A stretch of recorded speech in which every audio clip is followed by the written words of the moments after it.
جەژنی قوربان کە بە یەکێک لە جەژنە ئاینیەکانی مسلمانان دادەنرێت و هاوڵاتیان بۆ کڕینی پێداویستیەکانیان ساڵانە لەگەڵ هاتنی ئەو بۆنەیە ئامادەکاری دەکەن. بەڵام کەماوەی 2 ساڵ لە هەرێمی کوردستان ڕوبەڕووی قەیرانی سیاسی و دارایی بۆتەوە چەند جەژنێکە بە دڵتەنگی پێشوازی لەو جەژنە دەکەن و بەشێکیشیان دەڵێن چاوەڕوان بوون پێش هاتنی جەژنی قوربان کێشە ناوخۆیەکان چارەسەر کرابان. چاوەڕوانمان دەکرد بۆ چپار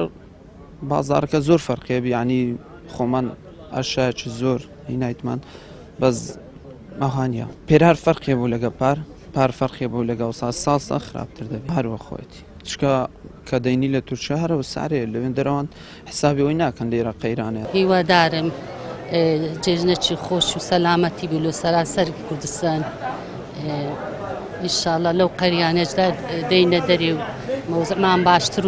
باشتر دەبێت. سعرەکانیشی باشێر وەڵڵا بالفعل گرانیان کردیە هەز ناکەم وهابی لەبەر فەقیری چونکە تەئسیر دەکات ڕاتبە چیکەمە دەبیت چاو لە ئەو کەسانی کە دەستیان کورتە بێدەرامەتن دەبی چاومان لێیان بێ بە نسبەت فەقیری دەروزەکەر زۆر بووە نازانم هەدێ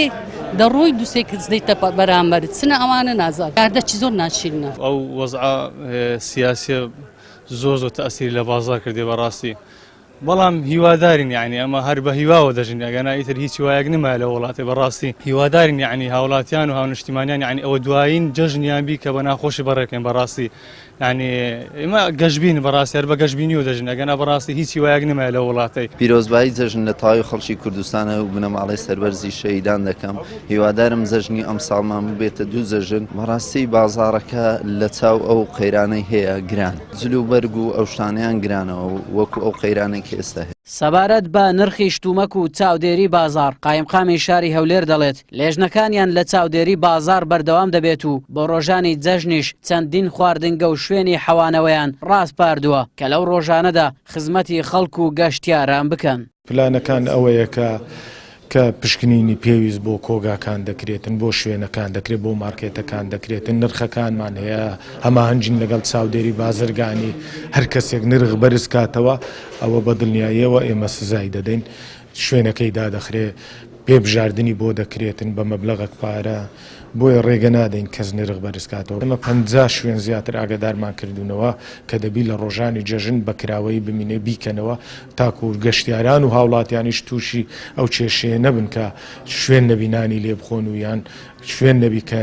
سەمون و نانی لێ بکڕن بۆیە ئاگادارمانکردنەوە بە شێوەیەکی فەرمی و دەبی پابند بن. 2 ساڵە هاوڵاتیانی کوردستان بە دڵتەنگی جەژن بەڕێ دەکەن و دەڵێن هیچ کاتێک هێندەی ئەم 2 ساڵی ڕابردوو بە دیار نەبوونی و ناخۆشی ژیان ماندوو نەبوونە ئەگەرچی چاویان لەسەر دەسەڵات و بەرپرسانە تاوەکو ڕێککەون و ئاوڕێکی جددی لە ژیان و گوزەرانی هاوڵاتیان بدەنەوە بەڵام بەشێک لەو باوەڕەدان کە زۆر لەو بارەیەوە وتراوە و هیچ گۆڕانکاریەک ڕووی نەداوە بۆیە زۆرێک لە هاوڵاتیان بەهۆی نەمانی متمانیان بەو بەرپرسانە ئامادە نەبوون قسە لەسەر بازار و تەنانەت جەژنیش بکەن.